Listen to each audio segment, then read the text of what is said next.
नमस्कार, स्वागत है आपका सीएनबीसी आवाज़ मोतीलाल ओसवाल स्टूडियोज में। मैं हूं मनीषा गुप्ता और आज बात करेंगे कच्चे तेल की, जहां पर एक बहुत ज़ोरदार नीजर्क रिएक्शन के तौर पर गिरावट देखने को मिली है।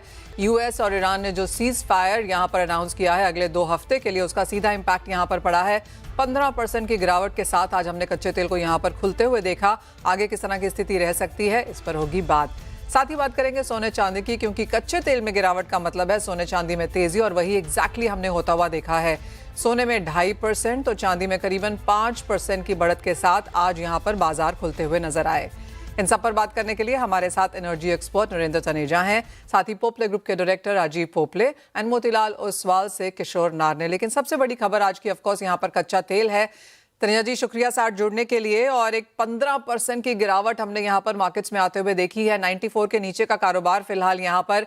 सीज फायर की बात होते ही वो तो एक चीज है, लेकिन जो 10 पॉइंट एजेंडा यहाँ पर ईरान ने यूएस को भेजा है, जहां पर यूएस ने कहा है कि ये वर्केबल है, जिसमें लेबनान पर अटैक्स नहीं है, जिसमें यूरेनियम एनरिचमेंट होने दिया जाएगा, स्ट्रेट ऑफ हॉर्मुज खुलने की बात की गई है, लेकिन प्राइमरी सेकेंडरी सारे सैंक्शंस हटा दिए जाएंगे। किस तरह से आप ये 10 पॉइंट एजेंडा देखते हैं?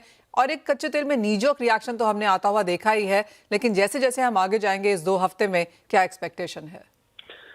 देखिए मनीषा, अमेरिकी राष्ट्रपति ट्रंप, उनके जो बयान होते हैं और बड़ी बहादुरी की बातें होती हैं, वो एक तरफ होती हैं। वो हकीकत यह है कि पिछले कई दिनों से वो बिल्कुल, उनको लग रहा था पूरी तरह ट्रैप हो चुके हैं और वो किसी भी तरीके से उससे निकलना चाहते थे। जिस तरह के बयान उन्होंने दिए कि पूरा सिविलाइजेशन को खत्म कर देंगे, ये मान ही कहता है, ऐसा कुछ होने वाला नहीं था। लेकिन ये जरूर था कि वो किसी तरीके का रास्ता ढूंढ रहे थे। रास्ता इसलिए ढूंढ रहे थे वो निकले क्योंकि वो ट्रैप्ड हो गए थे। उन्होंने तमाम उन बातों को मान लिया जो कि वो पहले कहते थे मानने का प्रश्न ही नहीं उठता। युद्ध किस लिए शुरू करा गया था? उन्होंने युद्ध इसलिए किया था कि वहां सत्ता परिवर्तन होगा, वो कट्टरवादी देश है और उन्होंने ईरान के इजराइल के अस्तित्व को स्वीकार करना होगा और जो आणविक हथियार है वो नहीं बना पाएंगे। वो तो सब मसला ही खत्म हो गया। सारे बात जो है वो स्ट्रेट ऑफ हॉर्मुज, अब इस पे तो यही जाहिर है कि ईरान वो करेगा जो वो करना चाहता है, आणविक हथियारों को लेकर के भी। और दूसरी तरफ स्टेट ऑफ हॉर्मुज जो है, जी उनके हाथ में नया ब्लैंक चेक उन्होंने पकड़ा दिया है कि ये स्टेट ऑफ हॉर्मुज जो है, जो पहले बिल्कुल मतलब इंटरनेशनल वाटरवेज था, उसको कहीं ना कहीं उन्होंने मान लिया है कि उस पर ईरान का कब्जा हो जाएगा, ईरान जो मर्जी है उसमें करेगा। कम से कम अभी तो ऐसे ही नजर आता है। इसका मतलब होगा उसको मोनेटाइज करेगा। ईरान के पार्लियामेंट ने तो बिल पास कर दिया है कि भाई $2 मिलियन पर शिप लिया जाएगा। अगर आप बैकअप द एनवलप कैलकुलेशन करते हैं तो $80 बिलियन तो उनको जो है इसी चीज से मिल जाएगा। और दूसरी बात यह है कि इन्होंने अभी स्टेट ऑफ हॉर्मुज से किया है। कल को जो मलक्का स्ट्रेट है, जहां से दुनिया का 70% तेल निकलता है और इंटरनेशनल ट्रेड होता है, तो सिंगापुर, इंडोनेशिया, उन्होंने भी ऐसे कर दिया तो फिर तो इंटरनेशनल लॉ, मैरीटाइम लॉ तो खत्म हो जाएगा। तो लेकिन ये ठीक है अभी, लेकिन स्थिति यह है कि जो तेल का बाजार है वो जो अभी जितना भी कीमत चल रही थी, अगर आप डिमांड एंड सप्लाई के हिसाब से देखें आज की तारीख में, तो ज्यादा से ज्यादा कीमत $60 होनी चाहिए थी। अब चूंकि मान लिया जो ये शिप निकालने के लिए इनको जो भाड़ा देना पड़ेगा या टोल देना पड़ेगा, अगर वो होता है ऐसा, अगर आप उसको भी मान लें तो कीमत जो है वो 62 से लेकर $63 पर बैरल से ज्यादा नहीं बनती है। तो इसीलिए आपने देखा कीमत 17%, 18% नीचे आई, अभी और नीचे आएगी। ये $80 के आसपास आ जाएगी बहुत जल्दी, क्योंकि वो तब भी प्रीमियम रहेगा। तो जो कुछ भी घटा है वो सिर्फ जो है वो जियोपॉलिटिकल प्रीमियम था, जो युद्ध को लेकर के था। यूक्रेन का प्रीमियम तो $63 में ही जो है फैक्टर इन हो जाता है। तो इसलिए मुझे लगता है कि आम उपभोक्ता के लिए तो अच्छी खबर, बड़े आयातक जो है शॉर्ट टर्म सोचते हैं, अब जिसमें भारत भी शामिल है, अच्छी खबर। लेकिन मीडियम से सोचते हैं तो भारत हो या अन्य देश हो, अगर स्टेट ऑफ हॉर्मोन जो है उसका एक तरीके से ईरान के फेवर में वेपनाइजेशन हो जाता है, या वो एक तरीके से ब्लैंक चेक बन जाता है उनके लिए और वहां वो टोल लगाना शुरू कर देते हैं, या अमेरिका मान लेता है कि ठीक है ये टेरिटरी आपकी है, और सऊदी अरब भी उसमें बहुत ज्यादा रजिस्टर चाहने के बावजूद भी नहीं कर पाता, तो फिर तेल की जो जो जो भी कीमतें जो होंगी, जो गल्फ से तेल निकलेगा उसके अंदर अब जाहिर मान के चलिए कि जो है ये गल्फ ऑफ जो पर्शियन गल्फ है और स्टेट ऑफ हॉर्मुज जो है, वो प्रीमियम आपको कीमत में जोड़ना पड़ेगा। और वो प्रीमियम कौन पे करेगा? वो भारत पे करेगा, जापान पे करेगा, चाइना पे करेगा, कोरिया, जितने भी बड़े आयातक है वो पे करेंगे। तो अभी तो लग रहा है ठीक है, लोग परेशान थे, लग रहा था कहीं आणविक युद्ध ना हो जाए, तो लोगों को राहत मिल रही है। तो जो सेंटिमेंट्स हैं थोड़ा ठीक है, खासतौर से जो तेल जगत के अंदर। लेकिन अभी देखना होगा ये कितने टिकाऊ हैं। शॉर्ट टर्म बहुत अच्छा है, लेकिन मीडियम टर्म जो है पूरा मिडिल ईस्ट जो है एक नई मुसीबत में आएगा। वहां पे एक नया जियोपॉलिटिकल दलदल जो है वो बन के तैयार हो रहा है, और जो छोटे किंगडम है जिसमें यूनाइटेड अरब एमिरेट्स है, बहरीन है, कतार है, कुवैत है, इन सब के लिए आने वाले समय में परेशानी हो जाएगी, क्योंकि अभी तक तो इस इलाके के अंदर बड़ा दबदबा इसराइल का था और सऊदी अरब का था। अब ईरान एक नई शक्ति के रूप में उभरेगा। 9 करोड़ लोग हैं, बहुत बड़ा देश है, बहुत बड़े संसाधन है उनके पास, और वो वहाँ की जो जियो पॉलिटिक्स है वो काफी बदलेगी आने वाले समय में। वो एक नई शक्ति बनेगा और उसका असर तेल पे भी दिखेगा, ऑयल जियो पॉलिटिक्स पे भी दिखेगा, और आने वाले समय में ये जो कौतूहल आपने देखा है ये तो कहीं जाने वाला नहीं है। फर्क सिर्फ इतना होगा इसकी शक्ल बदल जाएगी। हम्म। तो तनीजा जी, आप कह रहे हैं कि ईरान यूएस जो करने निकला था उसके एग्जैक्टली ऑपोजिट हमने होता हुआ देखा है। ईरान एक्चुअली यहाँ पर और स्ट्रांग होकर निकलता हुआ नजर यहाँ पर आ रहा है, ना सिर्फ स्टेट और हॉर्मुज के हिसाब से, बट जिस तरह की उन्होंने सामने प्रपोजल्स रखे हैं, 10 पॉइंट्स रखे हैं, अगर वो माने जाते हैं तो ऑब्वियसली वो यहाँ पर अपर हैंड पे हैं। अब यहाँ पर अगर इंडियन मार्केट्स की बात की जाए, कैसे देखते हैं आप यहाँ पर चीज़ें बदलता हुआ? जैसे आपने कहा एक शॉर्ट टर्म तरीके से अगर देखा जाए, दिक्कतें यहाँ पर भी थी। ऑफ कोर्स बाकी कंट्रीज जैसे इंडोनेशिया, बांग्लादेश, जापान, कई दूसरे देशों में हमने रैशनिंग आता हुआ देखा। इंडिया में शायद आता हुआ नहीं देखा, वो मैनेज हुआ ठीक से यहाँ पर चीज़ें। लेकिन आपको लगता है ये एक समय है जब यहाँ पर इस तरफ यहाँ पर काम करना होगा? देखिए, हमारे यहाँ एलपीजी में तो दिक्कत हो गई, वो तो दिख रही है सड़क पे, आज भी दिख रही है। जो पेट्रोल डीजल पंप पे बहुत ज्यादा परेशानी हमको इसलिए नहीं दिखी कि वो दिखी जो हमारे तमाम शिप ब्राजील से आ रहे थे या पश्चिमी अफ्रीका से आ रहे थे या जो अमेरिका से आ रहे थे, वो शिप जो है उनको आने के अंदर 60 दिन का समय लगता है। अर्थात जिन शिप्स हमारे जो समुद्री जहाजों से हमारी रिफाइनरीज को तेल मिलता रहा, वो सारे वो जहाज जो युद्ध से पहले के चले हुए थे, लिहाजा आम आदमी को उसका वो कोई जो है उसके ऊपर असर नहीं पड़ा, क्योंकि सप्लाई बनी रही। लेकिन अगर युद्ध 20 दिन और चलता तो जो तेल का आने का डिस्ट्रप्शन शुरू हो जाता, वो डिस्ट्रप्शन जो है वो दिखने लगता, मैनिफेस्ट होने लगता, क्योंकि जितनी तेल की आवश्यकता रिफाइनरीज को वो तेल उनको नहीं मिल पाता। तो लिहाजा चूंकि अब जो ठीक है, अब जो सीज फायर वगैरह जो भी हो गया तो इससे थोड़ा सा राहत मिल जाएगी। लेकिन इतना जरूर है कि भारत के लिए जो कुछ भी हुआ है, जो युद्ध हुआ और अब जो सीज फायर हो रही है और उसकी जो टर्म्स एंड कंडीशन है जो ईरान के फेवर में है काफी हद तक, और तो ये भारत के लिए एक बहुत बड़ा सबक है। हमको एक नया एनर्जी डॉक्ट्रिन लेके आना पड़ेगा, नई सोच लानी पड़ेगी, एनर्जी सिक्योरिटी पे काम करना पड़ेगा। हम एनर्जी सिक्योरिटी को लेकर के थोड़े से लापरवाह हैं। हमारा कोई लॉन्ग टर्म विजन जो होना चाहिए, मुझे तो कम से कम वो नजर नहीं आता। और दूसरी तरफ हमको ये भी देखना पड़ेगा कि 33-34 करोड़ लोगों को हमने एलपीजी कनेक्शन तो दे दिया, बड़ा अच्छा किया है, और तमाम लोगों के हाथ में गाड़ी स्कूटर भी आ गया, बहुत अच्छा है, जरूरी होता है, हर एक को अधिकार है। लेकिन हमें ये भी देखना पड़ेगा कि जो इसको सिक्योर कैसे करा जाए। 89% तो आप तेल बाहर से मंगाते हैं, भारी मात्रा में एलपीजी मंगाते हैं, तो इस सबको सिक्योर कैसे करा जाए। और जो सिक्योर है उसके लिए जरूरी होगा कि जो मिडिल ईस्ट है उस पर निर्भरता थोड़ी कम करें, अन्य जगह जाएं। लेकिन मिडिल ईस्ट के अंदर हमारे 1 करोड़ लोग भी रहते हैं, हमारी अर्थव्यवस्था काफी इंटीग्रेटेड है, और एनर्जी हम कितनी भी कोशिश कर लें, सबसे सस्ती एनर्जी हमको यहीं से मिलती है। अर्थात ये हमको नए रास्ते ढूंढने पड़ेंगे। ईरान से गैस पाइपलाइन हमको बनानी पड़ेगी समंदर के नीचे से। साथ में ये भी देखना पड़ेगा क्या कोई वहां से गैस या ऑयल पाइपलाइन भी ईरान से बन सकती है या नहीं बन सकती। कुल मिला के नई सोच जो है हमको लेकर के आना पड़ेगा एनर्जी सिक्योरिटी के लिए। ये सबक था बहुत बड़ा। जो कुछ भी युद्ध खत्म हो गया, ठीक है, कल्पना करिए युद्ध अगर कहीं महीना या 1.5 महीना और चल जाता, हमारी अर्थव्यवस्था के लिए, हमारी उपभोक्ता के लिए, हमारे उद्योगों के लिए, हमारे घर परिवार के लिए, हमारे हाउस होल्ड एनर्जी रिक्वायरमेंट के लिए बहुत बड़ा सुनामी होता वो। तो इसलिए उस लिहाज से तो अच्छी खबर है। लेकिन ये क्या हम इससे सबक लेना जरूरी है। सारा जोर होना चाहिए क्या सबक है और हम क्या आगे उसकी तैयारी कर रहे हैं कि दोबारा अगर ऐसा होता है हम अपने को कैसे सुरक्षित रखेंगे एनर्जी के पॉइंट ऑफ व्यू से। एब्सोल्युटली, क्लियरली एक लर्निंग है यहाँ पर निकल के आती हुई इंडियन मार्केट्स के लिए। बहुत शुक्रिया तनुजा जी साथ जुड़ने के लिए और वो सारा का सारा एनालिसिस यहाँ पर करने के लिए। हमारे साथ आप किशोर नारने भी हैं। किशोर, एक 15% का गिरावट है ओवरनाइट मार्केट्स में। ट्रेडर्स के लिहाज से जो उन्होंने पोजीशंस होल्ड की हुई थी या फिर जो शॉर्ट नहीं गए थे, उनके लिए क्लियरली एक असमंजस वाली स्थिति है यहाँ पर। एंड नॉट जस्ट क्रूड, अगर हम गोल्ड एंड सिल्वर भी देखें तो जिस तरह के मूवमेंट्स यहाँ पर होते हुए नजर आ रहे हैं, कई बार ऐसा लगता है कि बेस प्राइस की कोई वैल्यू ही नहीं रह गई है और स्पेकुलेशन मार्केट्स में बहुत ज्यादा है। Manisha, I think rather than speculation, it's headline volatility बहुत ज्यादा है. सो हेडलाइन वॉलेटिलिटी की वजह से क्या होता है कि तुरंत पोजीशंस एक एंड से दूसरे एंड में शिफ्ट हो जाता है. तो entire open interest and entire order book shift हो जाता है कि भाई सीधा बाई साइड से सेल साइड में आ जाते हैं. So that is where this kind of volatility comes into play. ये एंटिसिपेटेड भी था इन द सेंस कि सीज फायर एंटिसिपेटेड नहीं है, बट बिकॉज जो क्रूड का आईवी है, इम्प्लाइड वॉलेटिलिटी है, 140 के आसपास चल रहा था कि और 16 तारीख का आपका ऑप्शन एक्सपायरी है, 140 के आसपास का आईवी है.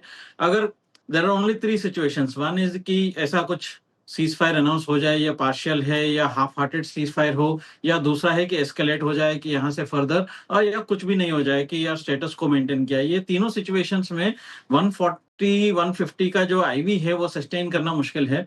सो सीज फायर का एक इवेंट ऐसा होता है कि जहां पे आईवी क्रैश भी होता है और प्राइस क्रैश भी होता है, दोनों होता है कि बिकॉज आईवी जो 140 का 85-90 तक आ जाएगा और प्राइस भी 10-12-15% के आसपास का जो क्रैश है. I think this is a devastating blow हो जाता है कि ट्रेडर्स के लिए. So most of the traders वो इस इवेंट के लिए तैयारी है किया हुए होंगे. मोस्ट ऑफ द, अगर if you are season player, आप ये एंटिसिपेट करके चलना पड़ता है.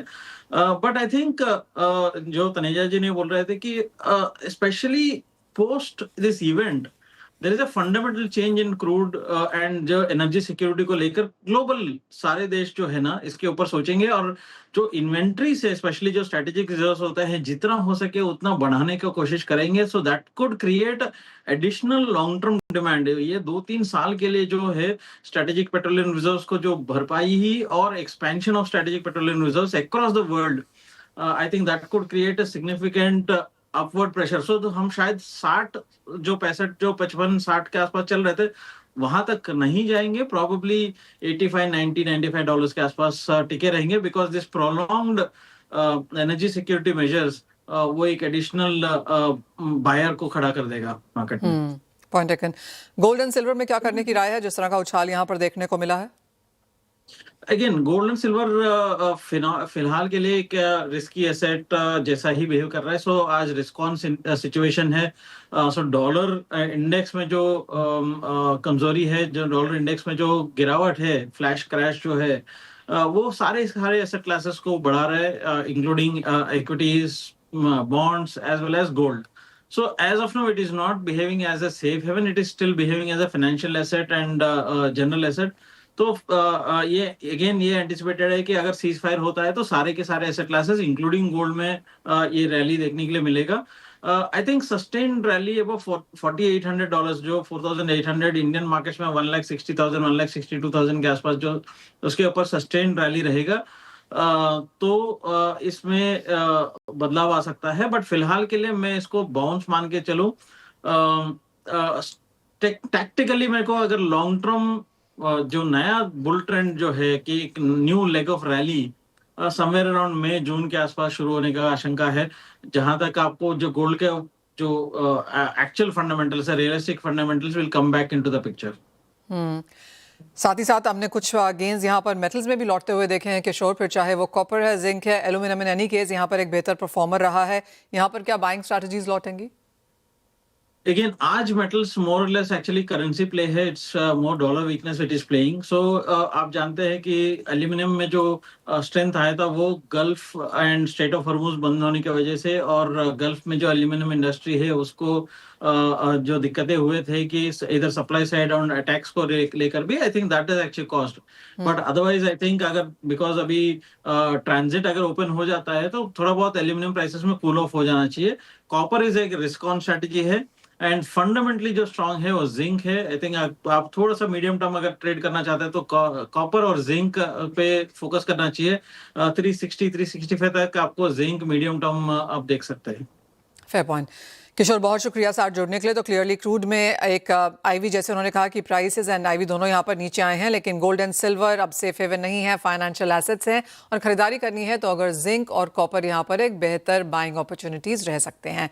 वेल, आगे बढ़ते हैं और पोपले ग्रुप के डायरेक्टर राजीव पोपले को अपने साथ जोड़ेंगे. राजीव नमस्कार, शुक्रिया साथ जुड़ने के लिए. और गोल्ड प्राइसेस में एक गिरावट थी. पिछले हफ्ते तक सब लोग मान रहे थे कि अक्षय तृतीया बहुत बेहतरीन जाएगी, बाइंग फिर से लौट कर आएगी. ओवरनाइट सब चेंज हुआ है. 2% गोल्ड में तेजी, 3% चांदी में, और अक्षय तृतीया में एक हफ्ता बचा है. एक तो प्राइस मूव्स कैसे देखते हैं और किस तरह की बाइंग एक्सपेक्टेड है?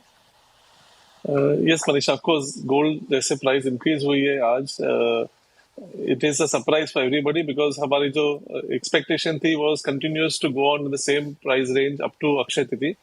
But we feel whenever there's a gold price increase, the consumer demand also increases because they feel कि आगे चल के ये गोल्ड प्राइस और बढ़ने वाली है. So, मुझे लगता है कि जो अक्षय तृतीया की डिमांड है अभी फास्ट बुकिंग्स में आ जाएगी, जैसे we had expected as bookings before Akshaya Tritiya. So ये एक नॉर्मल फिनोमेना होती है, जैसे गोल्ड प्राइस बढ़ते हुए consumer demand also tries to close it and fix the gold price before the season.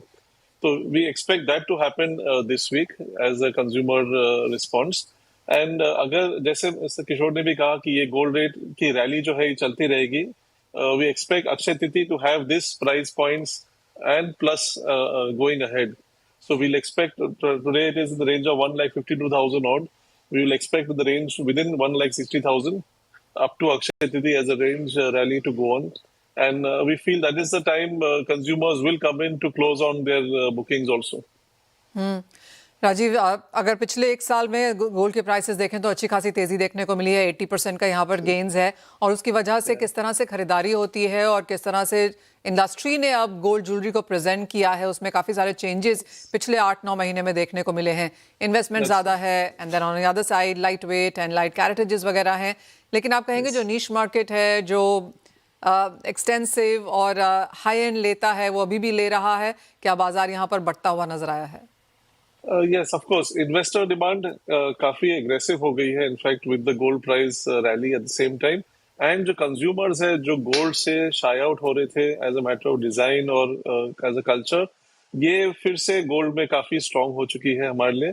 And in fact, जो design जैसे अपनी कही, design जो development हो रही है, of course, lightweight में होगी because budgets have changed totally to what they can perceive as an item. But nevertheless, the demand and positiveness that we have in the metal, which is very strong. So ये एक important aspect होती है industry point of view से. Of course, what they end up getting is lesser quantity of gold in grammage terms to the budget, but nevertheless, they are positive about the metal, which is an important aspect. And ये चलते जो दूसरी contemporary products होती है, जैसे हमारी diamond jewelry category lines है, इसमें भी काफी pass on हो जाता है basically as a product line. So overall industry wise it comes very positive because we are looked as a good investment, at the same time something which is prosperous as a category also. तो ये overall aspect industry के लिए काफी अच्छी बात होती है हमारे लिए. राजीव, आप ऑफर्स एंड स्कीम्स आता हुआ देखेंगे more than usual इस बार because of the gold price volatility? Yes, that is an ongoing trend. There will be offers. There are offers already. Booking offers have already started over now 10 days in Akshay Tritiya as an anticipation. But the whole idea is that the collection is important for the consumer finally. So ये जो collections हम develop करते हैं, lightweight की है, air light what we call as the new collections in temple jewelry, and the solitaire collections in diamonds. Overall, this entire bouquet is very important for a consumer to get interested in the category. So ये चलते हमारे लिए अक्षय तृतीया काफी positive दिखाई देती है overall. Alright, तो positive Akshaya Tritiya है, नई नई चीज़ें, नई कलेक्शंस, ऑफर्स यहाँ पर आ रही हैं. प्राइसेस में हल्की सी बढ़त है, बहुत ज़्यादा नहीं है, लेकिन शायद इसे पॉजिटिव यहाँ पर इन्वेस्टर्स लेंगे क्योंकि सोने में चमक फिर से लौटी है. बहुत शुक्रिया राजीव साथ जुड़ने के लिए और वो सारे एनालिसिस के लिए. इसी के साथ आवाज in India bonds presents bond street.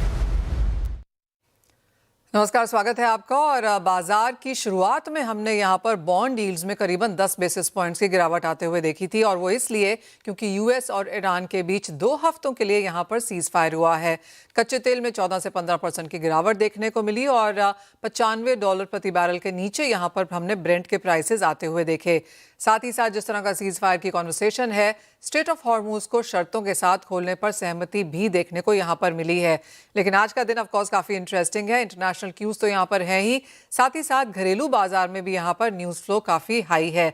जिस तरह से इक्विटी बाजार में तेज़ी देखने को मिली, आरबीआई पॉलिसी से पहले ही ट्रेडर्स ने यहाँ पर बाजार में शॉर्ट पोजीशंस बनाई.